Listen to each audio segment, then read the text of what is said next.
Hola, ¿qué tal a todos? Bueno, aquí está, mi nombre es Matías Jaime. Le damos la bienvenida a lo que es el webinario de Capital Humano. Así que bueno, ahora vamos a esperar unos minutitos, algunos conectados más y vamos a iniciar. Bueno, yo soy uno de los coordinadores, junto con Hernán, que ahora va a proceder a presentarse de lo que es la diplomatura en Capital Humano del segmento de e-learning de UTNBA. La intención es poder empezar con lo que es un webinario que pensamos sobre lo que es el capital humano en estos tiempos, ¿no? Que son tiempos turbulentos. Bueno, mi experiencia, yo estoy graduado en Relaciones Públicas, además tengo una maestría en Dirección Comercial, ambos en UAE, y bueno, he trabajado en empresas como ADECO, a cargo bueno, de la que era toda la parte de gestión de outsourcing y bueno, otras actividades vinculadas a lo que es la prestación de personal. Y de ahí venimos lo que es el desarrollo de este webinario y la consecuente oportunidad de la diplomatura en Capital Humano. Voy a aprovechar y le voy bueno, además me desempeño como docente universitario en la universidad y en otras universidades, y voy a aprovechar y le voy a dar el espacio a Hernán para que se pueda presentar, y bueno, después empezamos a comentar cómo va a ser el esquema de la charla, para que bueno, puedan ir adentrándose y bueno, podamos hacer las preguntas que necesitemos y demás. ¿Qué tal? Buenas noches. ¿Me escuchan bien? Perfecto, de aquí. Hemos sufrido con la conexión como estos tiempos actuales ameritan, así que nada, por suerte estamos y dentro de todo cumpliendo el horario. Buenas tardes para todos y para todas. Es un gusto para mí estar hoy acá con Matías en este webinario auspiciado por UTN y sobre todo por la diplomatura en Capital Humano. Mi nombre, como dijo Matías, es Hernán Mojoli. En cuanto a mi formación profesional, soy licenciado en Relaciones de Trabajo en la UBA, también tengo una maestría en la Escuela de Negocios de UADE, en donde tengo la posibilidad de coordinar la maestría en Dirección de Recursos Humanos. Y bueno, me desempeño también como docente dentro de esa maestría, como en otras maestrías y otras escuelas de negocios, y también como docente en esta diplomatura de Capital Humano en la UTN, con lo cual muy contento de poder estar charlando hoy acá con ustedes y llevar adelante este webinario. Bueno, gracias Ser por la presentación. Bueno, les vamos a comentar el esquema de webinario. Nosotros lo pensamos junto con Hernán con un esquema de preguntas y respuestas, donde nosotros bueno, vamos a ir adentrándonos en la temática a partir de las preguntas que ya un poco tenemos preparadas y que vamos a ir desmenuzando para que, bueno, a medida que surjan, si ustedes tienen alguna consulta, algún comentario o alguna pregunta adicional que quieren hacer o algún aporte, pueden hacer la pregunta. Y bueno, vemos en el caso si la podemos tomar en la misma instancia o si la retomamos al final y vamos respondiendo el total de consultas agendadas. Así que bueno, les damos bienvenida, les agradecemos el tiempo porque se hayan conectado, estamos muy contentos de que estén participando. Y vamos a iniciar entonces con esta forma, con la modalidad del webinario. ¿Era algo más que quieras aportar? Si no... No, básicamente eso que entiendo que no tienen la posibilidad no sé si de levantar la mano o escribir en el chat, pero desde ya que a disposición para responder cualquier tipo de preguntas, así sea al final o durante la exposición. Si bien Matías mostró un poco las cartas del mago y que ya teníamos preparadas, la idea es poder trabajar el disparador y a partir de ahí empezar a sacar de temas con respecto a esta nueva forma de relacionarse en los recursos, el capital humano y el contexto en el cual vivimos. Así que básicamente esa es la idea. A partir de ahí avanzamos. Bueno, mil gracias. La intención es, nosotros desde luego vamos a hablar de lo que es la diplomatura del capital humano. Primero vamos a hacer este webinario con todas lo que es las temáticas de las preguntas y respuestas, y esperamos también la participación de ustedes, nos gusta mucho porque le hacen un poco de dinamismo. Así que bueno, demos inicio y después nos adentramos en todo lo que es el esquema. ¿Está bien? La intención es preguntarnos algunas de las incógnitas que están surgiendo actualmente con toda esta situación un poco de pandemia, digamos, bueno, que nos afecta a todo el mundo y bueno, en Argentina en forma particular también, digamos, y bueno, ver cómo podemos trabajar sobre esas incógnitas o esas dudas que se dan a la hora de gestionar todo lo que es el potencial humano que tenemos en las organizaciones. Entonces, a medida de ello es que, bueno, empezamos a pensar con Hernán, como para que podamos hacer una interacción, cómo él ve, Hernán, porque es uno de los especialistas en la temática, uno de los docentes de lo que es la diplomatura, digamos, y aparte uno de los coordinadores, es que nos comente cómo él ve cómo haya afectado la pandemia a las organizaciones. Bien, bueno, muy buena pregunta, Matías, porque básicamente me parece que es una pregunta que tenemos que ir haciéndonos todos en diferentes momentos del desarrollo profesional. En principio, una cosa que quiero contarles para comenzar es que el área de capital humano, el área de recursos humanos, debe agradecer a esta pandemia que realmente los impulsó y puso al área de capital humano dentro de la mesa chica de las direcciones. Hoy cada vez más las organizaciones tienden a preguntar al área de capital humano sobre un montón de cuestiones que antes no estaban incorporados dentro de las decisiones. Entonces, como primera instancia, es importante entender que el área de capital humano empieza a tener a partir de la pandemia un rol todavía más preponderante en una mayor cantidad de organizaciones. Ustedes me van a decir, no, bueno, pero en mi organización yo por ahí el capital humano era importante, bueno, ok, pero en muchas otras organizaciones no lo era, y a partir de eso es que, y a partir de los protocolos, las consultas, el no conocer o no saber cómo relacionarse en este contexto, hizo que el área de capital humano sea un área core específicamente dentro de las organizaciones. Ahora bien, si hablamos de cómo afectó la pandemia a las organizaciones, sin duda que lo habrán vivido y lo podrán encontrar.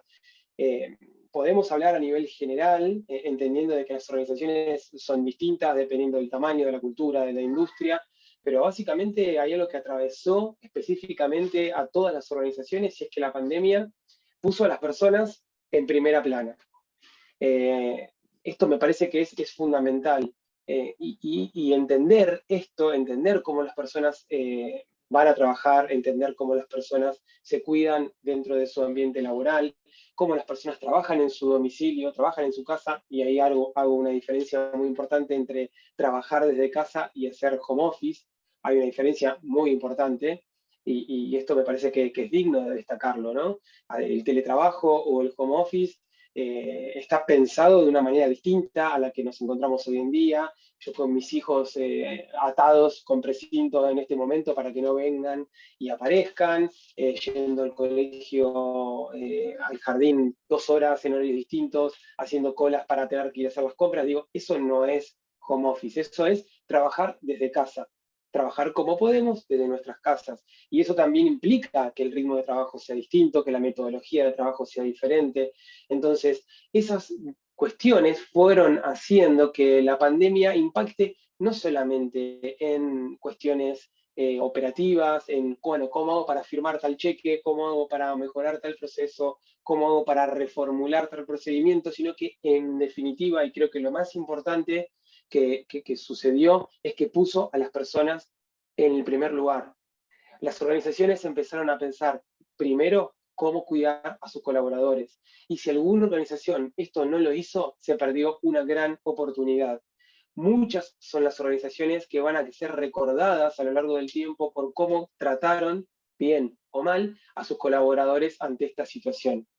Entonces, me parece que es fundamental haber entendido cuál es el rol que tienen las personas dentro de todo este engranaje, comenzando por los protocolos de cuidado, para después a partir de ahí ver cómo funciona o cómo seguimos con el resto de los subprocesos de capital humano. Ya vamos a ver que vamos a entender cómo se capacita, vamos a entender cómo evaluamos. Ok, pero lo primero es poner a las personas en primer lugar.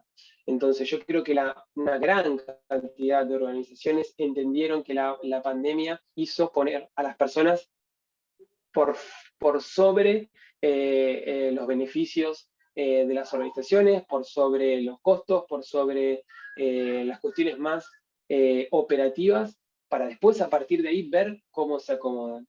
De hecho, no es menor entender que muchas organizaciones cambiaron sus nombres. Digo, ya el área de recursos humanos parece un poco vintage para empezar a ser capital humano, para pasar a ser people, para pasar a ser personas.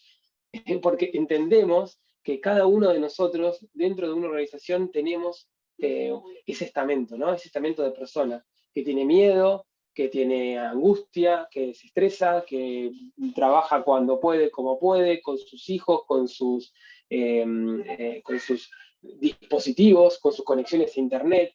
Digo, creo que para resumir, y vos después, Matías, andá diciéndome si vengo bien de tiempo, no me quiero extender, pero para resumir, creo que cómo afectó a las organizaciones, creo que gran parte de las cuestiones son relacionadas a revalorizar el rol de las personas dentro de las organizaciones.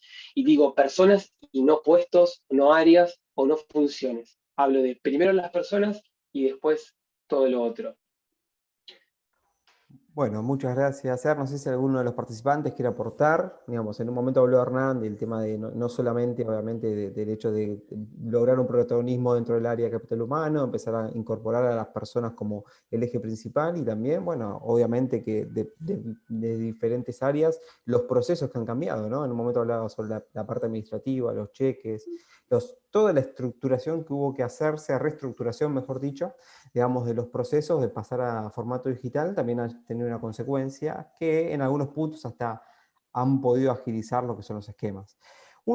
Otra pregunta que teníamos era que, bueno, que un poco se hizo un punteo ayer cuando lo estábamos conversando, es que cómo recursos humanos o el área de capital humano empezó a tener un protagonismo en la estrategia del negocio, de cómo se lo empezó a consultar para empezar a hacer un área de las centrales en la organización.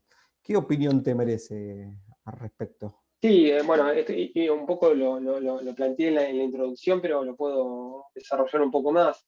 Digo, me parece que es importante entender, hace años que se viene planteando esta diferencia de capital humano como área de staff o área operativa, si tiene un rol de delivery o tiene un rol más protagonista. Y yo cada vez más entiendo de que las organizaciones se está entendiendo que el rol de capital humano, gente, people o recursos humanos, tiene un rol fundamental.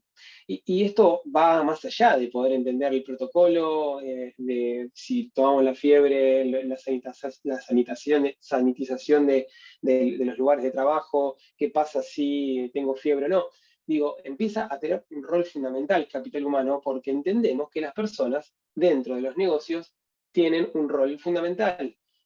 Cada vez más las organizaciones se sustentan en sus talentos humanos, se sustentan en el capital humano. Identificar esa ventaja competitiva que deja de ser una fórmula, porque antes se hablaba de la fórmula de Coca-Cola. Bueno, habría que preguntar la fórmula de Manaos, cuál es ahora, ¿no? Porque evidentemente cuando empezamos a mirarlo a nivel negocio, entendemos de que lo que antes se decía, yo vendo Coca-Cola, y alguien decía, no, vos no vendés Coca-Cola, vos despachás Coca-Cola, porque se vendía solo. Empezamos a entender que en contextos como el de Argentina, en países culturalmente con decisiones orientadas al precio, pero también por cuestiones de distribución y un montón de otras cuestiones, entendemos que Coca-Cola pierde y termina siendo en algunas zonas vencida por una marca como puede llegar a ser Manaus. Entonces ahí entendemos que el producto ya deja de ser la estrella para poder entender que las decisiones que se toman con esos productos, con el marketing, con la logística, con la distribución, pasa a ser fundamental. Entonces, volvemos a lo mismo. Entender que la estrategia de negocio de las organizaciones tiene que estar basada en acumular talentos. Un caso, un ejemplo de nosotros por ahí en la diplomatura trabajamos mucho con la parte práctica y mostrar ejemplos y llevarlo a la realidad. Eh, la verdad es que les puedo traer el ejemplo de Netflix, por ejemplo. Netflix comienza su negocio siendo delivery de videos. Así como les digo, hacía delivery de video. Agarraba un video, por ahí hay mucha gente joven, pero agarraba un video, un VHS, y te lo mandaba por encomienda a tu domicilio. Hoy gana Grammys, hoy gana premios eh, a nivel cine. Entonces digo, imagínense ese cambio, cómo fue, digamos, de pasar de ser un delivery de videos a pasar a producir contenido de películas. Esto hubiera sido imposible sin tener en cuenta a las personas, sin tener en cuenta la estrategia que en definitiva arma y definen las personas. Entonces, ¿cuál es el vínculo actual de recursos humanos con la estrategia de negocios? Diría fundamental. Porque tener buenos talentos, porque tener motivados a nuestros colaboradores, porque tener un equipo de líderes y un liderazgo que machee con la cultura que nosotros queremos tener, con los objetivos, con la misión, con la visión, con los valores, todos esos procesos es velado, es controlado, es fomentado, incentivado por el área de capital humano. Entonces, para cerrar la pregunta, si bien existe un área que puede llegar a ser más estratégica, que defina la visión, la misión, los valores y vea un poco unos pasos más adelante del día a día, quien implementa esa estrategia, quien colabora para que eso sea realmente productivo y que se lleve a la práctica, sin lugar a dudas, es el área de capital humano. Y vamos a poder ver, a medida que vayamos avanzando con las preguntas, y muy relacionado también con la diplomatura, que lo vamos a lograr en base a distintos subprocesos que lleva adelante el área de capital humano, porque vamos a tener que reclutar a los mejores talentos, vamos a tener que, una vez que los reclutamos, vamos a tener que seleccionar cuáles son los mejores de ellos, y una vez que estén dentro de la organización, más allá de hacer un proceso de onboarding, vamos a tener que liderarlos de forma correcta para poder motivarlos y fidelizarlos. Y acá marco una diferencia que me parece siempre importante destacarla. A mí no me gusta hablar de retención, ¿no? Me parece que retener es una palabra que hace referencia a que alguien retiene a una persona contra su voluntad. Entonces, en capital humano o en personas me gusta hablar de fidelizar. Nosotros tenemos que fidelizar a nuestros colaboradores, no retenerlos, no ofrecerles plata para que se queden, porque eso en un corto plazo puede funcionar, pero en realidad estamos haciendo, digamos, hipotecando el futuro de la organización. Me parece que es importante entender que nosotros tenemos que fidelizar a nuestros colaboradores. Entonces, con todos estos subprocesos, claramente son subprocesos que definen, coordinan, controlan el área de capital humano con un montón de herramientas que algunas las vamos a ver ahora y otras también se ven específicamente en la diplomatura de capital humano. Ahí tenemos un comentario de Daniel, que si el capital humano es importante, ¿por qué las empresas tercerizan el trabajo dejando sus empleados fijos con menos cosas para hacer? Ahí es una pregunta pareciera con una opinión por ahí en el medio, Daniel. Si querías por ahí expresar un poco más, estamos bienvenidos. Entiendo que por ahí en los procesos habría que ver a qué se hace referencia, a qué proceso en particular, pero hay procesos que no son centrales para la organización, entonces que esos requieren algún tipo de tercerización. Lo Daniel, ¿no? cual, Ahí sí, está, Daniel, exacto. sí. Perdón. Decí, Matías, sí. No, que entiendo que un poco puede venir por ese lado, el hecho de que haya procesos que por ahí no son los centrales para la estrategia central de negocio, lo cual que no implica que no tengan un gran cuidado de los empleados, porque Hernán recién lo ejemplificaba con el hecho de, bueno, mantener fidelizada a la persona en lo que es el trabajo, y que, bueno, todo eso implica de una implementación por parte de capital humano, digamos, de lo que es la capacitación de los supervisores para que puedan tener un gran contacto con sus subordinados, el trabajo de capacitaciones así también a distancia, que también, bueno, lo vamos a conversar ahora. Entonces hay montones de situaciones en donde también se ve aplicado. No sé, Daniel, si quisieras ampliar un poquito más, o ver si quisiera comentar. No, primero decirle a Daniel que la pregunta es muy buena, que realmente es interesante porque está muy bueno que se pueda problematizar sobre eso. Ahí plantea el ejemplo de Walmart con los Exactamente. repositores o Deloitte con sus empleados. Eh, de mi parte, Daniel, te puedo dar algunos puntos de por qué. En principio, suscribo lo que dijo Matías. Claramente, cuando una organización no es su core, digo, yo no puedo saber, por ahí me dedico a brindar servicios de consultoría, pero yo no sé de seguridad, no sé de limpieza, no sé de call center, no sé de un montón de cuestiones que muchas veces termina haciéndolas y haciéndolas de forma negativa o de forma no efectiva o productiva. Así que al principio podría llegar a ser desde el lado de la organización esa visión. Y después, digo, por otro lado, me parece que es interesante entender que justamente estas organizaciones que brindan esos servicios es porque muchas veces también uno tiene que entender que muchos negocios tienen picos, tienen momentos de estacionalidad altos de trabajo y momentos de estacionalidad baja. Si yo tengo que, vamos al ejemplo simple de la heladería, pero si O no, si mismo de queremos Walmart, perdón, pero sin mismo de duda, Walmart. bueno, sí, pasa justamente, ahí dio el ejemplo de Walmart y ahí también lo podemos encontrar. El ejemplo de Chevrolet, sin ir más lejos, General Motors terminó firmando un acuerdo con Unilever, ¿para qué? Porque estaban en el mismo polo industrial. Chevrolet, pandemia, no le vendió un auto a, no sé, a nadie, o cayeron las ventas absolutamente. Unilever, productos de servicios productos de limpieza, digo, lo que era un valle, por el otro lado era un pico. Bueno, ahí está también la creatividad de las organizaciones como para poder entender cómo funcionar y cómo poder tomar esta gente que seguramente tendrían que quedarse desempleadas o por lo menos suspendidas y a utilizarlas en este pico de trabajo que es el pico de trabajo de Unilever. Entonces, con respecto a la pregunta, es muy buena, está muy bien que se problematice. Y otra cosa que quiero destacar, tal como dijo Matías también, es que independientemente de que no formen parte de la plantilla, eso no significa que la organización no tenga que velar por su buen desempeño, por su buen desarrollo y por su buena salud. Y salud en el sentido amplio, ¿no? No solamente en cuanto a darle alcohol en gel, sino una salud organizacional. Así que buenísima la pregunta, gracias. Gracias, Daniel. Y bueno, si algún otro participante quiere aportar, también es bienvenido. Y bueno, interactuamos con las preguntas o con lo que necesiten ampliar, básicamente. Así que bueno, les agradecemos que estén del otro lado.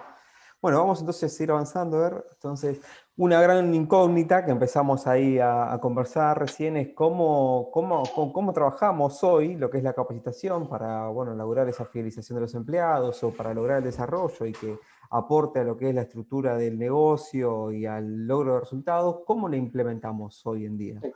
Excelente. Bueno, esto que estamos teniendo hoy en día, ahora en este preciso instante, es una gran muestra de cómo se están implementando muchos de los programas de capacitación.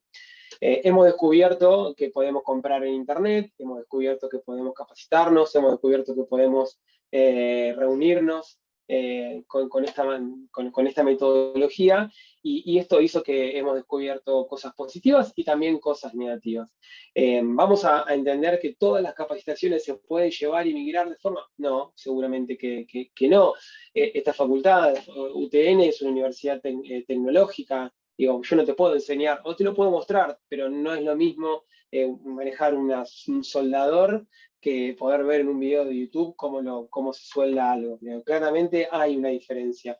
Ahora bien, dependiendo la industria y dependiendo qué es lo que se quiere capacitar, cada vez más las organizaciones migraron a este modelo de capacitación donde en base a una plataforma virtual se brinda esa capacitación. Ahora bien, ¿es solamente tener un Zoom para capacitar? Seguramente que no. Cada vez más se están desarrollando herramientas que aportan muchísimo valor a la hora de capacitar, porque no es solamente la forma sincrónica, sino son las actividades, es la metodología de enseñanza, es la lógica que a uno le pone a esa planificación que está detrás de la capacitación. Entonces, a partir de ahí surgen otro tipo de tecnologías, la realidad virtual. Me pasa que trabajo con una organización que brinda eh, realidad virtual para sus capacitaciones.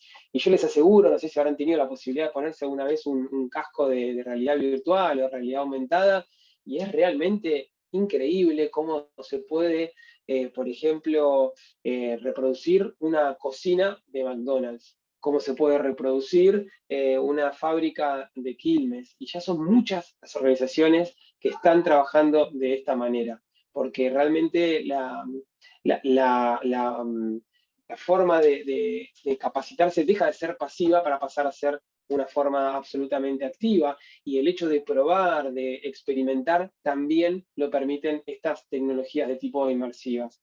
Entonces, ¿cómo se desarrollan los programas?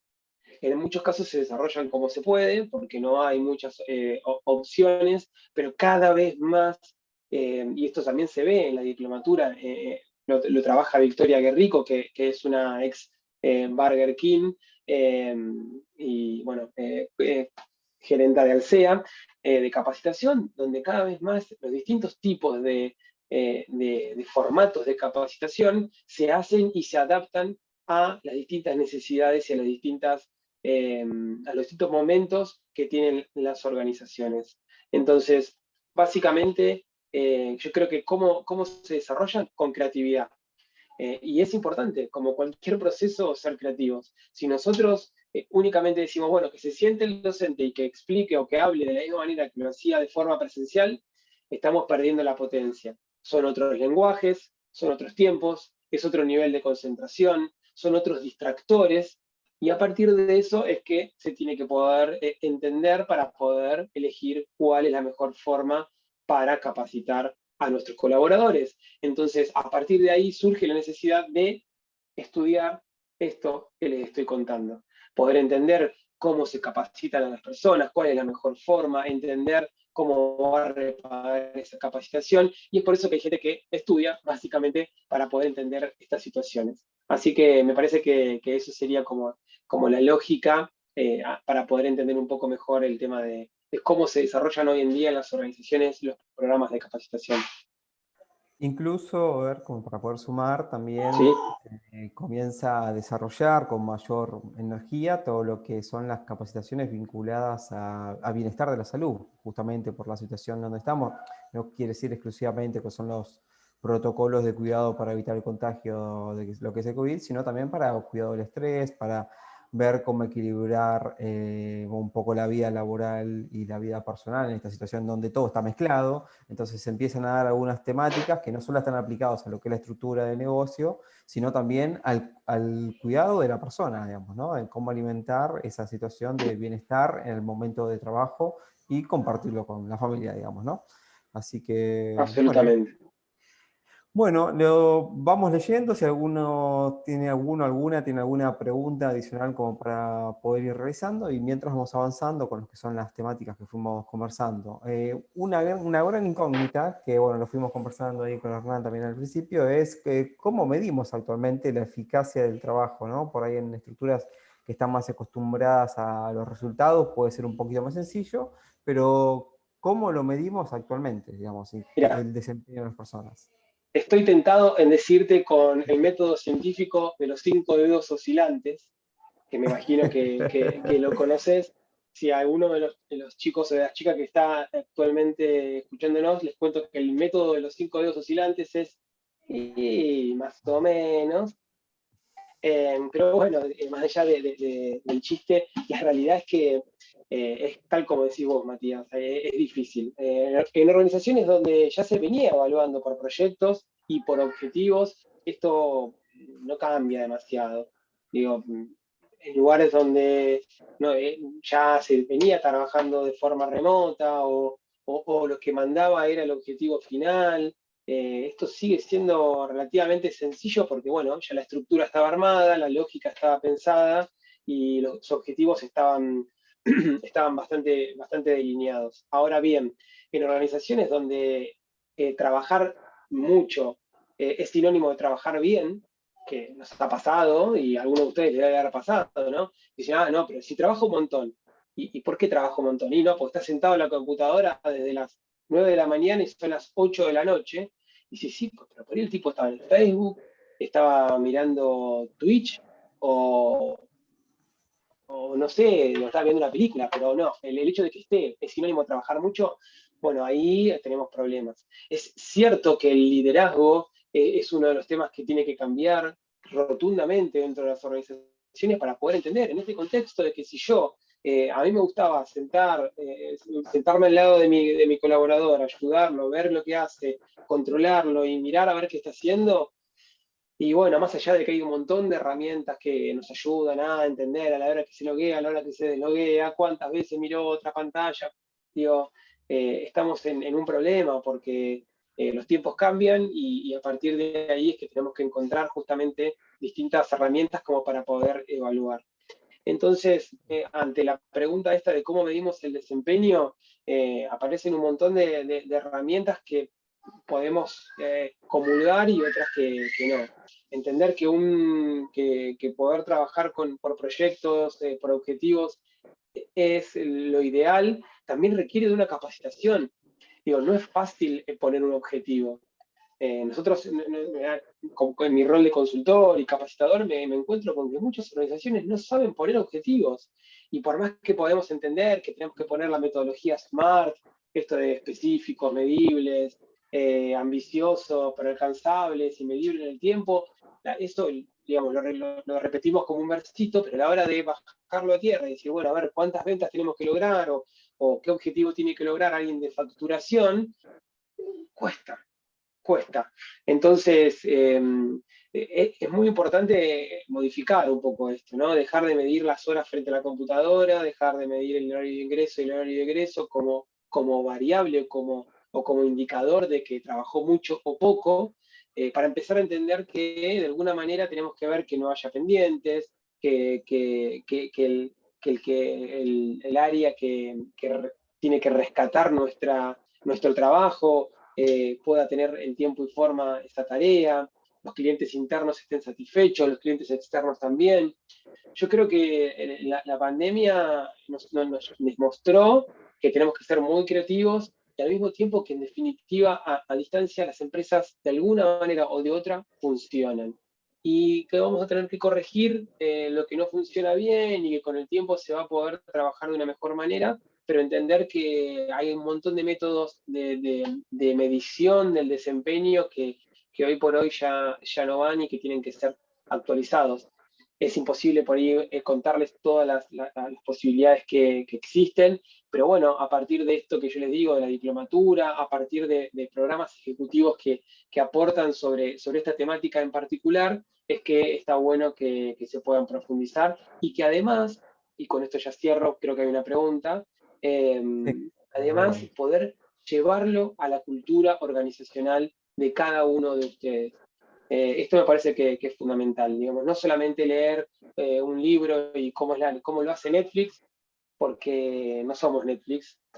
Digo, de repente, digamos, Netflix no cuenta vacaciones, el eje está puesto en la libertad y en la responsabilidad, nadie te mira los gastos, digo, hay un montón de cuestiones, pero que bueno, que eso viene de una cultura y de decisiones previas que arman que esta cultura se pueda generalizar. Entonces, ¿es importante conocer la tendencia? Ok, pero también es importante poder bajar la tierra y llevarlo a una pyme en el Gran Buenos Aires. bueno, gracias, Ser. Ahí tenemos un comentario anónimo, de un espectador anónimo, que en preguntas, evidentemente debe estar vinculado a la docencia o en algún punto, porque pregunta, ¿qué aconsejás para tener en cuenta para medir el desempeño? Lo que no me queda claro es si es a la tarea docente o a los alumnos, quizás la pregunta, ¿no? Porque Bueno, ahí tenemos por ahí dos diferencias para encararlo, ¿no? Por un me lado, encantan las dos. A ver, si lo entendemos como de cara a los alumnos, me parece que toda esta metodología, por suerte, virtual, hizo que tengamos que repensar las evaluaciones. Desde mi formación docente, también que tengo, como profesor, que soy de Relaciones del Trabajo y de haber hecho las materias didácticas y pedagógicas, puedo entender que existen dos modelos de capacitación, perdón, de evaluación, una sumativa y una formativa. La sumativa lo que busca es tener un número, es un 8, vos sos un 9, te sacaste un 10, un 4. Y la formativa es poder generar un aprendizaje a pesar de que sea una herramienta de evaluación. Entonces, o al señor anónimo le digo, por suerte, exige este tipo de metodologías de enseñanza a modificar o a pensar las formas de evaluación de una manera distinta. No tiene lógica que yo te pregunte, definime o en qué año se hizo no sé, la Revolución Francesa, porque por más que me esté mirando la cámara, soy docente en formato virtual, en MBA, soy docente en formato virtual en materias de grado, por más que te miren a la cámara, atrás pueden tener un equipo, digo, teleprompter, puede estar mirándome a la cámara y en la misma computadora tener la herramienta, puede tener Google, puede tener el celular, digo, ya no O tiene sentido. vimos los tiempos de conexión, que también es una cosa que se evalúa, digamos, que está vinculado con el micromanagement, ¿no? De por ahí uno se Absoluto. entiende, bueno, cuánto ingresó, y bueno, quizá ahí podemos aportar de que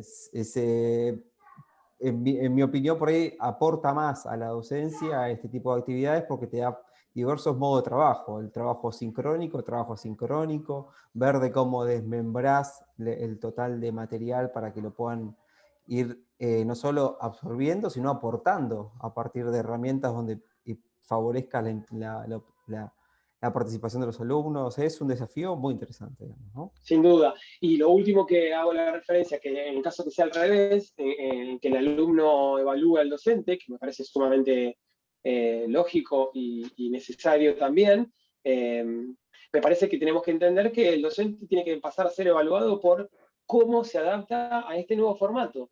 Digamos, yo no puedo transmitir, no puedo dar la misma clase de la misma manera que la daba de forma presencial, porque no es lo mismo. Como dije hace unos minutos, es otro lenguaje, es otro tiempo, otros distractores, otra forma de sentarte frente a la computadora. Imagínense que yo tengo alumnos que cursan 3 horas conmigo y previamente estuvieron 9 horas conectados en la misma computadora, en la misma silla para trabajar. Digo, no puedo dar lo mismo, no puedo ser de la misma manera que llegaba y que lo hacía de forma presencial, porque ellos ahí en el medio cortaban, porque iban a un aula, tenían otro lugar, otro espacio. Bien, eso es fundamental de cara al docente y espero haber respondido al señor o la señora anónima. Anónimo. Bueno, si quieren, gracias por lo que están participando. Si quieren hacer algún comentario adicional o pregunta, desde ya bienvenido. Vamos ya entrando por ahí en la recta final de las preguntas, con lo que es en la parte de liderazgo, de cómo se define el liderazgo actual, ¿no? Entre esa tendencia del micromanagement y bueno, de la confianza de Netflix, cómo oscilamos entre ese medio, por decirlo de alguna manera. Claro, sí, no, esos grises que son tan difíciles a veces, ¿no? Es más fácil por ahí irse a los extremos. Eh, a ver, ¿cómo se define el modelo? Y hay tantas definiciones de modelo de liderazgo como personas. Me parece que hoy a cada uno de nosotros nos preguntamos ¿qué te parece, quién es un buen líder? Y cada uno de nosotros va a decir algo distinto, como nos puede pasar si le preguntamos qué es un buen docente.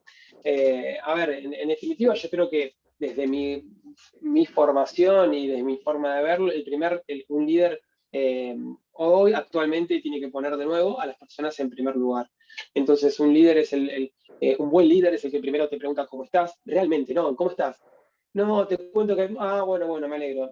Dale, vayamos a la, digo, no, al que le interesa realmente saber cómo está, al que te conoce. Ese es un líder que va a poder, en base a eso, darte tú la mejor tarea, entender mejor un montón de cuestiones que van a estar relacionadas al trabajo. Entonces, yo creo que hoy el modelo cada vez más, el modelo de liderazgo es un modelo que es servicial.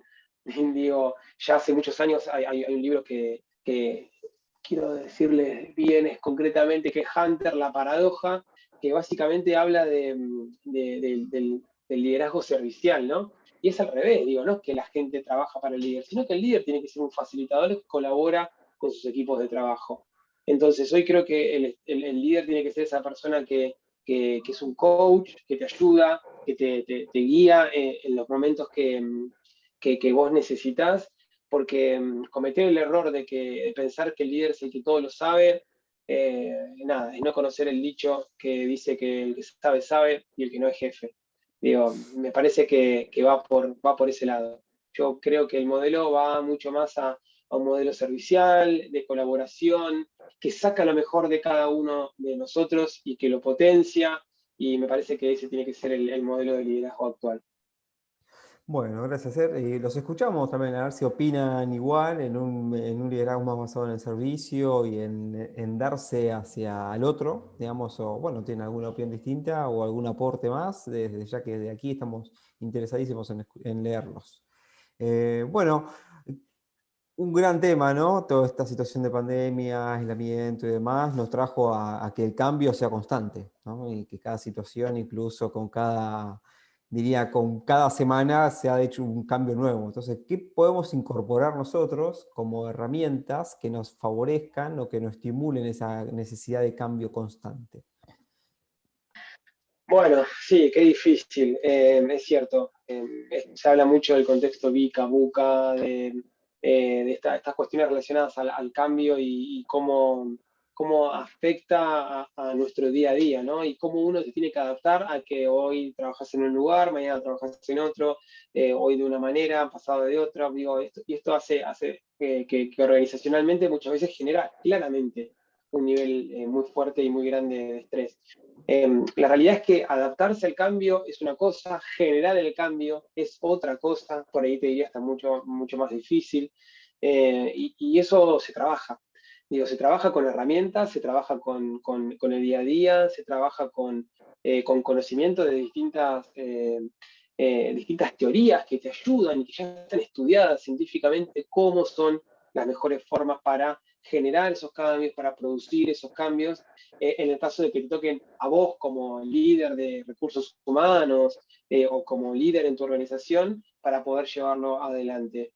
De hecho, en la diplomatura trabajamos específicamente un módulo dedicado correctamente al cambio, concretamente al cambio, perdón, definitivamente a entender herramientas que nos ayuden a generar el cambio. Y generar el cambio, digo, no es simplemente eh, mandar un mail y decir, bueno, miren, a partir de mañana tenemos que hacer tal cosa. Y generar el cambio convenciendo, ¿no? A mí me gusta decir que convencer, el significado de convencer es uno de los significados más simples porque lo dice la palabra. Convencer significa vencer con, ¿no? Y cuando entendemos eso, nos damos cuenta de que necesitamos vencer a alguien, convencer a alguien con algo. Y si no tenemos eso, no tenemos ese plan, no tenemos esa forma de planificar y de entender cómo vamos a llegar a alcanzar ese cambio, seguramente nada, vamos a fracasar en ese intento. A mí, particularmente, hay muchas herramientas y actualmente hay una herramienta que se utiliza mucho que son los 8 pasos de Kotter. Nada, no tenemos mucho tiempo como para desarrollarlo y de nuevo, esto es algo que se puede ver concretamente con la gestión del cambio y de hecho la diplomatura se ve específicamente como un módulo, pero básicamente lo que plantea el autor es que hay 8 pasos para poder generar un cambio, ¿no? Y fíjense cuál es el primero. El primero es establecerse sentido de urgencia. Y cuando hablamos de sentido de urgencia significa bueno, miren, si no cambiamos por esto, si no nos adaptamos, nos come la competencia. Si no nos adaptamos, no vamos a poder pagar los sueldos. Si no ayudamos no aceptamos este cambio, seguramente, no sé, vamos a tener una dificultad con respecto a las ventas. Y eso es lo más importante. A la hora de generar el cambio, es muy importante entender eh, digamos, cuál es la consecuencia de no cambiar. Porque a partir de ahí, entendiendo que eso realmente es importante y que es urgente, vamos a darnos cuenta de que nos va a convenir eh, a abrazar a ese cambio. Después viene otros que, bueno, los voy a decir rápidamente, pero otro es formar una coalición. Esto significa de yo solo no puedo ser un loco que me paro en la oficina. Encima ahora casi que no hay gente en las oficinas, pero digo, imaginémonos que estamos todos en las oficinas, yo no me puedo parar y parar a gritar, tenemos que cambiar, porque si no, no va a parecer un psicótico, pero básicamente habla de formar una coalición, y cuando habla de una coalición, dice, bueno, ¿cuáles son las personas implicadas en ese cambio? Que me ayuden a evangelizar, que me ayuden a entender la importancia y la urgencia que tiene ese cambio. El tercer punto es desarrollar una visión clara para el cambio. Digamos, no es que, no, bueno, tenemos que nos tenemos que mudar de oficina porque, no, que es más linda, esta es más chica y es más linda. No, bueno, es clara. Estamos mudándonos de oficina porque si no reducimos los costos, por ejemplo, de la operación y vamos a tener que echar gente. Digo, esto me parece algo claro, lógico, tangible, que se pueda entender. Por eso también el cuarto, creo que voy, que es comunicar la visión, ¿no? Comunicar la visión. ¿Qué es lo que queremos lograr con este cambio? Después, obviamente, plantea eliminar obstáculos, porque van a aparecer, porque seguramente alguien no va a querer hacerlo, porque alguien no se va a querer, no va a querer mudarse, porque a alguien le va a parecer que no, porque así lo veníamos haciendo y así estábamos bien, que eso es un acta de defunción de las organizaciones. Entonces, esos obstáculos hay que eliminarlos. ¿Qué significa? ¿Echar a la gente que no piensa? No, eliminar el obstáculo. Si eso impide que nosotros avancemos, nosotros tenemos que velar por lo que nosotros creemos que es lo mejor para la organización. Asegurar triunfos a corto plazo es otro de los puntos. Es esto que necesitamos tener cosas buenas, algunos lo llaman quick wins, estas pequeñas cositas buenas que vamos dando cuenta que, mirá qué bien, che, está bueno, hicimos este cambio y ahora vendimos una venta más. Mirá, bajamos un poquito los costos, che, qué bueno, porque eso ayuda a la moral y a entender que para donde estamos yendo es lo correcto. Después es construir sobre el mismo cambio. Digo, no sirve de nada armar toda esta estrategia, hacer un cambio y a partir de ese cambio después decir, no, bueno, vayamos para el otro lado. No, digo, a partir de ahí es que tenemos que seguir creando. Si estamos haciendo un cambio y estamos diciendo, vamos a trabajar todos en teletrabajo, bueno, y ahora muchas organizaciones están decidiendo que no quieren hacer el 100% de teletrabajo. ¿Por qué? Le estoy hablando de Google, estoy hablando de Twitter, estoy hablando de Facebook, estoy hablando de organizaciones grandes. Bueno, explicar por qué. Cada vez más se está entendiendo de que lo lógico tiene que ser una organización, una distribución del trabajo de tipo mixta, porque perder la socialización con los compañeros es algo negativo, porque baja la creatividad.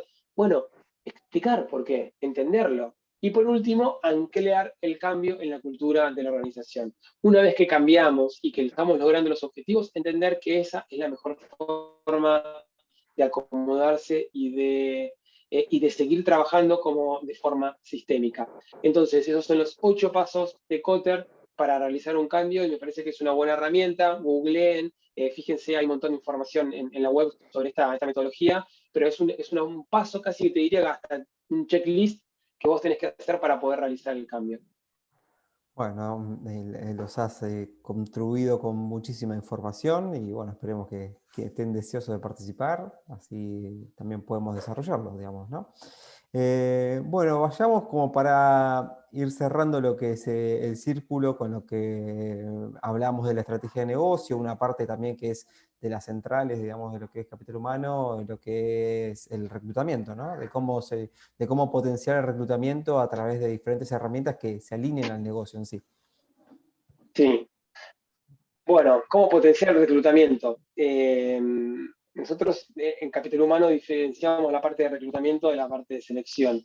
Entender que es importante la selección, esto es algo que se trabaja hace mucho tiempo, es cierto, y cada vez más se trabajan en técnicas, en mejores técnicas de selección. Ahora bien, si en el paso previo no reclutamos de forma correcta y no tenemos una materia prima para poder trabajar y elegir a los mejores, dentro de los mejores, bueno, estamos en un problema. Entonces, el reclutamiento es casi tan importante o tan importante como el proceso de selección. Y cuando hablamos de reclutamiento, es importante entender que desde Capital Humano tenemos una herramienta que se llama la marca empleadora, que es el employer branding, y sobre esto se trabaja mucho. ¿Cómo es trabajar con la marca empleadora? Bueno, de hecho es un módulo que también desarrollamos, es un módulo que en esta diplomatura particularmente lo desarrollo yo, y tiene que ver básicamente con poder transmitir la propuesta de valor de la forma que la cultura organizacional nos lo permite.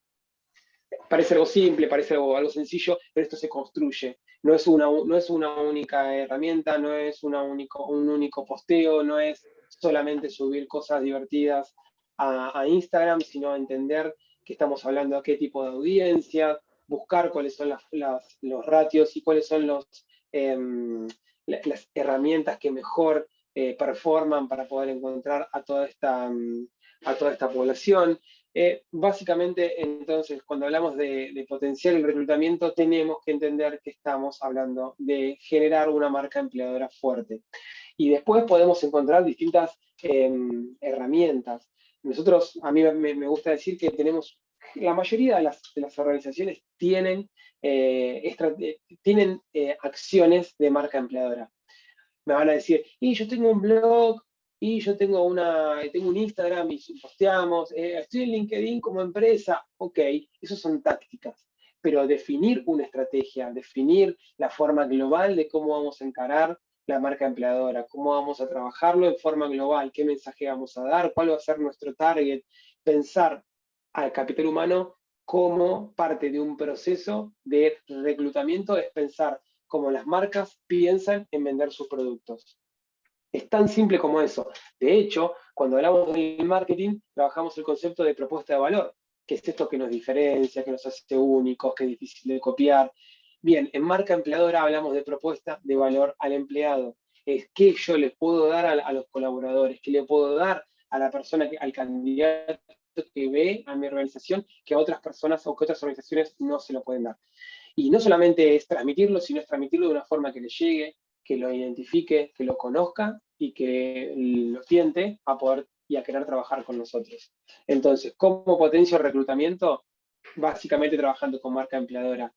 En el módulo que nosotros llevamos adelante, que es el último de la diplomatura, vemos un montón de herramientas, un montón de tips, de estrategias, de indicadores que pueden servir y que se pueden adaptar a cualquier organización.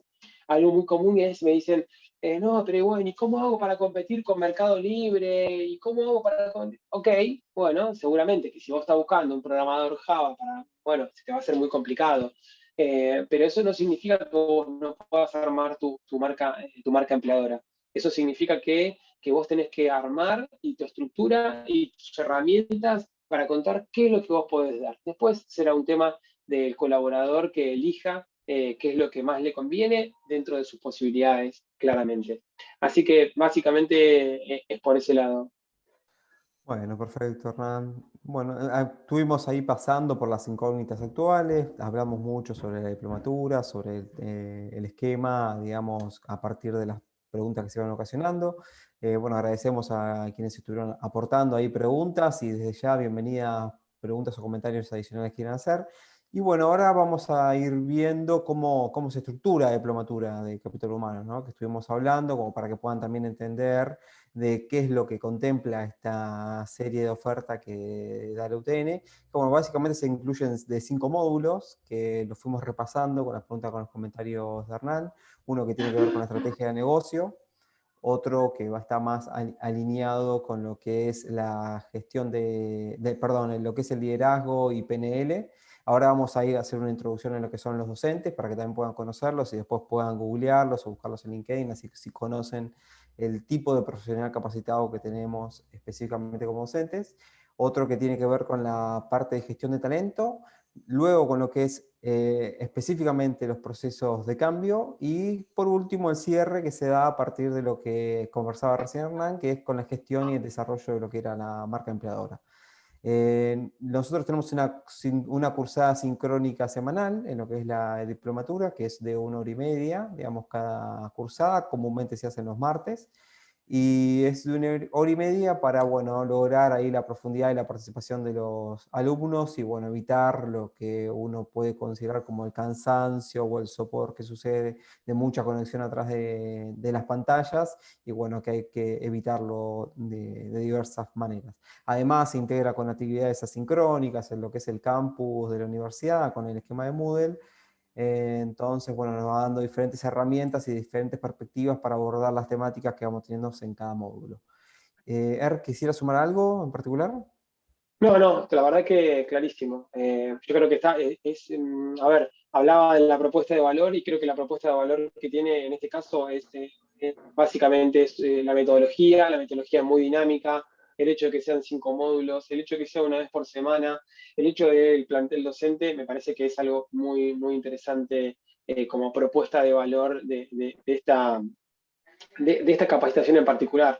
Me parece que se puede aprovechar y que no es tediosa, no es un montón, y además permite generar networking, estar dentro de una industria de recursos humanos. Eso habla también de la posibilidad de generar contactos dentro de la industria, que son las personas que definen o que generalmente toman personas en otros lados. Entonces me parece que tiene esas cuestiones que son interesantes. Ahí en el chat le compartimos lo que es el link para que puedan observar un poco el contenido y bueno, después igual ahora vamos a dejar los contactos nuestros para que en todo caso nos puedan hacer preguntas o dudas que surjan y desde ya que esta charla también la podemos interactuar con alguna pregunta. Una cosa que nos habíamos olvidado de aclarar, digamos, cada módulo va a tener un esquema de evaluación o control o fijación de contenidos a partir de lo que es el cierre de cada práctica de clase y cada módulo. Y luego hay un trabajo integrador final que la intención es aplicar de una manera práctica todos los contenidos que estuvimos trabajando para que bueno, puedan lograr verlo aplicado o a su empresa, si que trabajan en una organización, una multinacional, una pyme o cualquier tipo de organización y que bueno, lo puedan ver aplicado en sí al área. Bueno, ahora vamos a pasar a hablar un poco del cuerpo docente. Le voy a dejar un poco el lugar a Hernán, que él va a ir ampliando, contando cada expertise del cuerpo docente que tenemos y qué temática brinda. Sí, bueno, básicamente el hecho de conocerlos y haber, digamos, llevado adelante algunos encuentros y, bueno, conocer dentro de su expertise. Gianfranco Coscarelli es líder en Mercado Libre, con todo lo que eso implica hoy en día, es estar en la vanguardia de los conocimientos y de las tendencias del capital humano. Él se dedica específicamente a liderar un equipo de Latinoamérica de reclutamiento de Haití, con todo lo que eso implica, además. Entonces, la verdad es que tener a alguien como Gianfranco, es psicólogo egresado de la UBA, tiene una maestría en dirección de recursos humanos. La verdad que tener a alguien como Gianfranco de primera mano, donde puedes charlar, preguntarle, pedirle técnicas, pedirle herramientas, pedirle tips, es fundamental. Luciano Contreras, yo digo que pocas personas conocen tanto de PNL como él en la Argentina. Me ha pasado de participar en un montón de congresos y la verdad es que ver que Luciano es una de las personas más destacadas, también de su formación, se estaría mucho tiempo dedicándole cuál es toda su formación con respecto a la PNL, pero tiene un nivel ninja de PNL y la verdad que es un gusto porque a trabajar el liderazgo y el autoliderazgo con alguien tan cercano me parece que es fundamental. Victoria Guerrico es abogada, también con otra maestría en dirección de recursos humanos, ex Alsea, gerente de capacitación de Burger King, con lo que eso representa también, es quien lleva adelante el módulo de capacitación y desarrollo.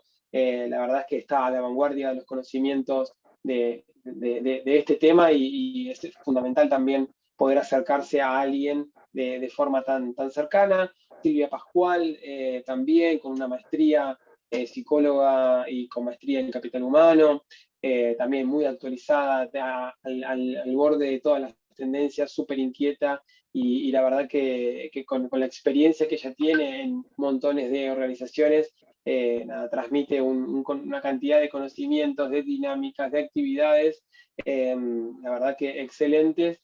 Y bueno, después cae la diplomatura porque venimos nosotros dos como docentes, pero bueno, es lo que hay. En mi caso particular, contarles de la experiencia también de coordinar la maestría en recursos humanos y ser una persona que me gusta, me interesa, me apasiona, investigo, leo, escucho, aprendo muchísimo dando clases también y bueno, intento transmitir todo eso en mis clases, así que eso serían como el cuerpo docente, y bueno, nosotros dos ya nos hemos presentado al principio.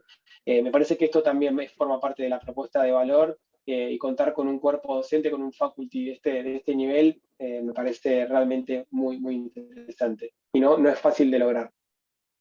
Exacto. Bueno, ahora para que un poco tengan noción, la próxima inscripción es el 27 de mayo, cierra la inscripción para que puedan participar y las clases comienzan una semana posterior, así que también cursando martes, así que bueno, esperemos que aquellos interesados se puedan sumar y bueno, les dejamos aquí los contactos, en particular el mío que estoy como coordinador, para tener las consultas, dudas que tengan y demás, y bueno, con eso podemos llegar bueno, despejarlo, las dudas que surjan y bueno, que se puedan incluir en lo que es la formación de la diplomatura, que bueno, es muy interesante todas las temáticas que abarca y bueno, desde ya un cuerpo docente de primer nivel como para hacer la gestión.